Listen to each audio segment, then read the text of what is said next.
out of the den alive. He knew that he will allow that all the gang up against Daniel to be thrown into the den. Amen? God is omnipotent. Is the one that listen, if you get the understanding that God is omnipotent, is the one that determines, you will not fear any law that is against you. Amen? Praise the Lord. You know, some people, those that come to workers' meeting, they get some things, because there are some things I say during workers' meeting that because of time and the way the service is programmed, I can't say it during service. If you understand that God is almighty, the way you'll be running your Christian race will be different. The way you'll be addressing or facing issues in life will be different. You will understand that there's nothing God cannot do. Amen. Praise the Lord. The king realized it, because the king must have noticed a lot of things from Daniel. And so the king told Daniel, I know that this God that you have been serving all these days, he will deliver you. Amen. Praise the Lord. Can someone look at you and say, I know this is the law, but I just believe that something will work out for you? You have to believe God to that extent. And say, even the people that made the law will be looking at you and say, the law says that we cannot do this thing, but don't mind what the law says, we will do it for you. I pray you get to that level in the name of Jesus. When the God you serve, start to defend you in every area of your life. Amen. Praise the Lord. Please, I need to remove my suit. I'm sweating a lot. Hallelujah. Thank you, sir.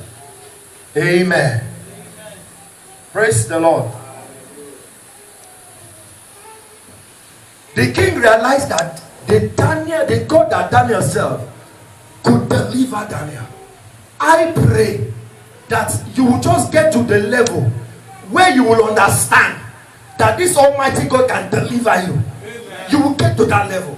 Amen. I always tell people, the problem with many Christians, I tell the workers, I don't know if I've said it outside in the workers meeting. The problem with many of us, we believe human being more than we believe God. We will believe what a doctor, a physical doctor is saying. We will believe what a physical lawyer is saying. We will believe what a physical, but we will not believe God because we are not seeing God. Meanwhile, God is more powerful than every other person combined together. If we can work our hearts to believe that God is all powerful, the way things happen in our lives will be different from the way we are having it. Amen. If you believe that no matter what in this country, I will survive, believe you me, things will start to change for you. If you don't believe it, my brothers, my sisters, there's no prayer, there's no amount of prayer that will pray. It will not work. Because already your heart does not even believe that God can change the situation for you. Amen. The Bible says, as a man thinketh in his heart, so he is. You need to work on your thoughts. Amen. Tell your neighbor, you need to work on your thoughts. You need to work on your thoughts. You need to work on it. Amen. You need to believe that when others are failing, you will never fail. Why? Because God said you will be the head and not the tail. You need to believe it. It's not about you. It's about who? God. It's about the fact that whatever God says must do what? Come to pass. You need to believe it and walk in line with it. When they made the law that nobody should pray within 30 days, Daniel knew that the only problem he would have is to break his relationship with God. Daniel does not have problem with anything. He does not fear anything. Amen. The only thing Daniel feared in his life, as I studied the life of Daniel, is to have problem with his relationship with God. Daniel does not fear the lions there, because when they were throwing him there, the Bible did not say he was struggling. Say, yeah, don't throw me there. No, he didn't struggle. When the king signed the decree, he heard about the decree. The Bible even said, when he heard that the king had signed the decree, you know what Daniel did? He went to his room. I don't know whether before he used to open the window when he's praying, but the Bible says after the decree, Daniel entered his room. opened his window and he prayed like he was praying before 3 times. So that it's not that the enemy that have ganged up will not say, okay, maybe he's not praying again. No. He knew he was not afraid of them. Tell your neighbor, don't be afraid of the gang up against you. You are not saying it well. Don't be afraid of the gang up against you. Hello? You know one thing I've understood about gang up. The Bible says, surely they shall gather. Hallelujah. The word of God is so sweet. The day I got that revelation, my life changed. I don't worry about gang up. Because the Bible did not say, surely if they gather. Amen? Do you understand what I'm saying? The Bible did not say, if they gather. God did not say so. The word if is conditional. Assuming when we read that verse of the Bible, God said, if they gather, I will scatter them. Then maybe when they gather against you, you start to question God and say, God, what did I do again? That they have gathered again? No. Am I not right? But what the Bible says is what? Surely they shall gather. Amen. So if they are not gathering against you, there's a problem. It means that maybe you are on their side. You don't understand. I know before, when you used to read that verse of the Bible, your own is that every time you hear something, just be frightened. Hey, they don't gather again. Oh. Again, they don't gather before they burn yourself. Amen. Praise the Lord. Hallelujah. Okay, you think that is now that they now started? They have been gathering since. Before they born us, before we came to this earth, the kingdom of darkness have been gathering against the children of God. So we are not the first. I will not be the last. The Bible says, surely they shall gather. He said, but not by me. You see one sweet thing. Now, because God is omnipotent, assuming God gathered against someone, then that person is finished. But you see the sweet thing. That verse of the Bible says, God said, they shall surely gather, but I'm not part of their gathering. Hello? Are you understanding it? God says, every time they are gathering, He's not saying whether they will gather. Every time they are gathering, when you are sleeping, the enemy is gathering. They don't want you to wake up. But because God is not in that they are gathering, that's why you wake up in the morning. Hello? Hello? Anytime you take transport, the enemies are gathering that you will not come down from the transport safely. But you come down from the transport safely because God did not join them in that they are gathering. You don't understand. Anytime you eat, the enemies are gathering that the food should choke you and you die. But why the food will not choke you and die is because God did not join them in that gathering. You understand? The Bible says, surely every time they are gathering. Are you with me? Just like they gathered against Daniel. They have been, since the day you were conceived in your mother's womb, the enemy have been ganged up against you. But I want to quickly tell you, the gang up that I'm talking about is not physical. Hello? The gang up I'm talking about is not physical, it's spiritual. The Bible says in the book of Ephesians chapter 6, it says, we wrestle not against flesh and blood. I know sometimes devil can use human being to come and try you, forget story. The real problem is not that person. The real problem is the forces of darkness that does not want you to succeed. Do you understand? So you don't worry about the human being. Face Satan and his agents that don't want you to succeed. You know that if Satan appears to you here, you go wrong. In fact, Satan cannot even appear to you because he can't be more than one place at a time. If Satan appears to a person, you know that person is very high in spiritual hierarchy. So Satan will put suggestions in people's hearts and they will start to misbehave. Instead of you to face the Satan, you will be fighting the person. The real thing you are supposed to be fighting is what? The forces of darkness. Amen? Do you understand what I'm saying? Praise the Lord. That's why when those presidents, the councillors, the governors, the princes, when they gang up against Daniel, Daniel did not worry. He didn't see them as the enemy. When the king signed the law, he didn't see the king as his enemy. When the king told them to throw him in the prison, he didn't see the king as enemy. Assuming it is some of us, you will start to say, King, all these days I've been serving you. Which bad thing did you see in my hand? Amen. So because these people made you sign law, you self, you don't get sense. Say you be king. Say this kind of law no fit happen. You sign the law, finish. You understand? Praise the Lord. Daniel did not worry. Daniel knew it was not the. Daniel knew that what was happening was not the real thing.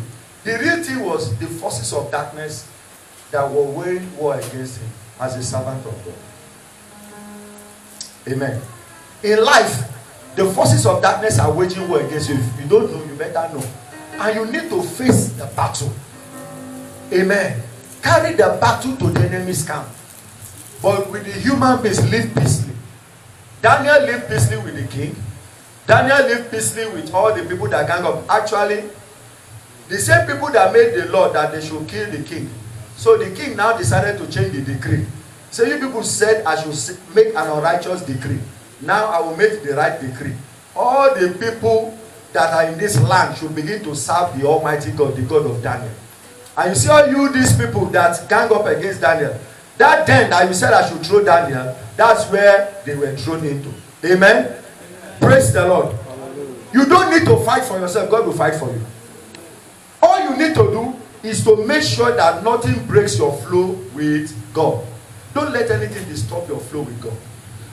If there's a need for you to address the enemy, address the spiritual enemy, address the spirit realm, address demons, address spirits of wickedness, spirit that causes people to do things that are waging war against you. That's what you should attack. Amen. Praise the Lord. Hallelujah. If you are looking for something in this land, don't go about with the heart that the Italians are racist. No. If you go about that way, you will not get anything from Italians. Because your state of mind is already waging war against what you need. Hello? I'm telling you the truth. But if you in your heart, you say, I know Italians are not racist. I know I will get a job. Even if someone was there that was saying you will not get a job, God will use the person to give you a job. But if you go about in your heart, they are saying, these people, they are racist, they don't want us. Before you know, the thing will be working against you like that. Amen. Do you understand? Your disposition of your heart must be such that you believe that no matter the environment, your God can do what he says he wants to do. Amen. Daniel realized that irrespective of the people that gang up against him, his God can defend him. Do you believe that irrespective of what is happening, God can bless you in this land? Yes. Do you believe it? Yes, sir. The way you are saying it does not show you believe it. Yes. Do you believe that irrespective of your educational background, you can still become a better person? Yes. Do you believe that irrespective of your stand, you can still become who God wants you to become? Yes, I believe. If you believe it, rise up. We have 5 minutes to pray. I wanted us to pray more minutes, but I wanted you to respond to me first. Amen. Daniel was thrown into the lion's den. And I want to give you an example of what the lion's den can represent in this our time. Because nobody will go and throw inside lion den. But the story is in the Bible so that we can learn something from it. The lion's den is a place where normally you will expect that the person will not come out alive from. The lion's den is a den where you expect that maybe even if he comes out, he will be injured. He won't come out the way he entered the place. Amen. Praise the Lord. The lion's den can represent also a prison, because being a den is a prison. The Bible says when they put him there, they put stone to cover him. Amen. You can put anything there. Sickness can be a lion's den. You know, sickness does not leave your body the same way it gets it. Am I right? Just like if lion bounce on person, the person's body will not be the same. Am I right? The place they placed him was like a den. It was like a prison, because they locked the door. And I've told you, because God told me, lack of documents is prison. I tell you the truth. Me, I know. So the den can represent many things. But I want you to have something in your heart before we start to pray. That the same God that delivered Daniel from that den is still alive today. He can deliver you from that prison. Whether they made a law that is making it difficult for you to survive in this land, the Lord can change the law for you. They made a law that was making the life, that would have made the life of Daniel a hard one. Amen. But God changed the law. I don't know your own situation that represents lion's den, but I want to tell you today that God can deliver from the lion's den. Why? Because it's the never failing God. I want you to open your mouth and say, you that is the never failing God, Jehovah. Come to my rescue in the name of Jesus. Come to my rescue in the name of Jesus. And begin to mention all the things that you want him to rescue you from. If you are sick, tell him, oh God, the never failing God, Jehovah, rescue me from sickness, rescue me from poverty, rescue me from failure, rescue me from disappointment, rescue me from sin, rescue me from lack of document, rescue me from joblessness. Open your mouth and cry unto God, the God of Daniel, arise and rescue me. Please pray. I give you 5 minutes to pray. Yes, tell him to rescue you.